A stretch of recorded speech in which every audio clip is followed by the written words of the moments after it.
स्वागत है आप सभी का आपके अपने YouTube चैनल एग्ज़ाम वॉरियर्स पे। आज हम पढ़ने वाले हैं 2020 और 2021 से जुड़े ओल्ड करंट अफेयर के क्वेश्चन जो आपके आने वाले एग्ज़ाम के लिए इंपॉर्टेंट रहेंगे। तो आज के वीडियो में जितने भी इंपॉर्टेंट क्वेश्चन आए उनको आपको नोट कर लेना है और उन्हें याद भी करना है, आपके आने वाले एग्ज़ाम के लिए बहुत ही महत्वपूर्ण होने वाले हैं।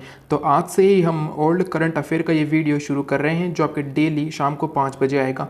इस वीडियो में 10 इंपॉर्टेंट क्वेश्चन होंगे ओल्ड करंट अफेयर के जो आपके आने वाले एग्ज़ाम के लिए इंपॉर्टेंट रहेंगे। तो चलिए शुरू करते हैं। आज का हमारा क्वेश्चन नंबर 1 है, किस राज्य सरकार द्वारा शिवराजपुर तट को विकसित करने की घोषणा की गई है। तो आपको याद रखना है गुजरात राज्य में एक तट है जिसका नाम है शिवराजपुर तट। इसी को विकसित करने की घोषणा गुजरात राज्य सरकार द्वारा की गई है। गुजरात राज्य से जुड़ा आप एक और इम्पोर्टेंट फैक्ट याद रखिएगा कि भारत का सबसे लंबी तट रेखा वाला राज्य गुजरात है। जैसा कि आप जानते हैं कि भारत के कुल 9 राज्य समुद्री सीमा लगाते हैं। भारत के कुल 9 राज्य गुजरात से लेकर पश्चिम बंगाल तक जो है 9 राज्य समुद्री तट रेखा लगाते हैं। इसमें सबसे लंबी तट रेखा लगाने वाला राज्य गुजरात है और सबसे कम तट रेखा लगाने वाला राज्य गोवा है। ये भी इंपॉर्टेंट फैक्ट आपको याद रखने हैं। चलते हैं अगले क्वेश्चन पर। क्वेश्चन नंबर 2 है, योवेरी मुसेवेनी किस देश के 6ठी बार राष्ट्रपति बने हैं। आपको यहाँ पर ध्यान देना है योवेरी मुसेवेनी कितनी बार जो है राष्ट्रपति बने हैं, तो ये इस बार 6ठी बार राष्ट्रपति बने हैं और यह युगांडा के राष्ट्रपति बने हैं। अफ्रीका महाद्वीप में एक छोटा सा देश है जिसका नाम है युगांडा और इसी के 6ठी बार राष्ट्रपति बने हैं योवेरी मुसेवेनी। इंपॉर्टेंट क्वेश्चन आपको याद रखना है। साथ ही आप एक और इंपॉर्टेंट फैक्ट याद रखिएगा जो क्वेश्चन के रूप में एग्जाम में पूछा गया था कि युगांडा की राजधानी क्या है। तो कंपाला जो है ये युगांडा की राजधानी है। ये क्वेश्चन एग्जाम में पूछा गया और आपको याद रखना है। क्वेश्चन नंबर 3 है, नेल्सन मंडेला विश्व मानवतावादी पुरस्कार 2020 से किन्हें सम्मानित किया गया था। तो जनवरी के महीने में जनवरी 2021 में नेल्सन मंडेला विश्व मानवतावादी पुरस्कार 2020 से रवि गायकवाड़ को सम्मानित किया गया था। अब आज का आपके लिए क्वेश्चन है कि नेल्सन मंडेला विश्व मानवतावादी पुरस्कार 2021 से किन्हें मिला है।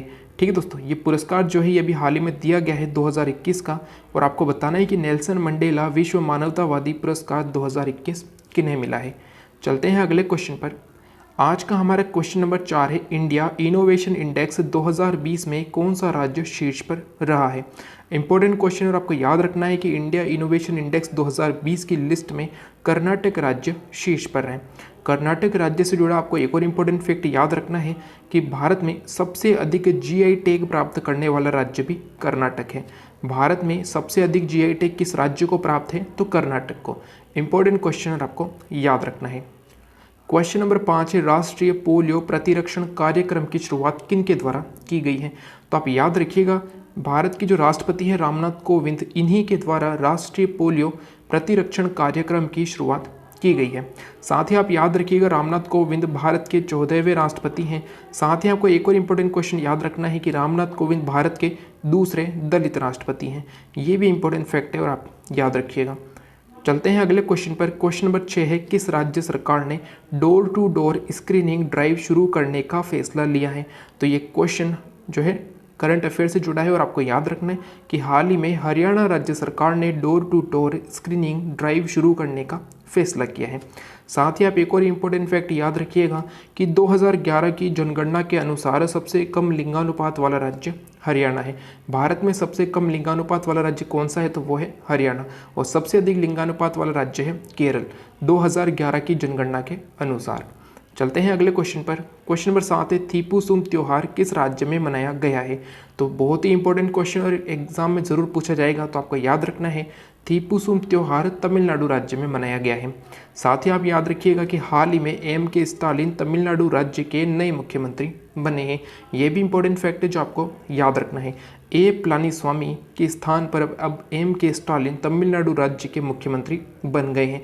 साथ ही आप याद रखिएगा कि बनवारी लाल पुरोहित जो कि तमिलनाडु राज्य के राज्यपाल हैं, इन्हीं के द्वारा M.K. स्टालिन को तमिलनाडु राज्य के मुख्यमंत्री की पद की शपथ दिलाई गई है। यह भी आपको याद रखना है। आज का हमारा क्वेश्चन नंबर 8 है, किस देश के बासमती चावल को जीआई टैग दिया गया है। तो आप याद रखिएगा जो पाकिस्तान का बासमती चावल है इसे जीआई टैग मिला है। ये क्वेश्चन एग्जाम में ज़रूर पूछा जाएगा और आपको याद रखना है। साथ ही आप याद रखिएगा भारत पाकिस्तान के मध्य सीमा रेखा को रेड क्लिफ रेखा कहा जाता है।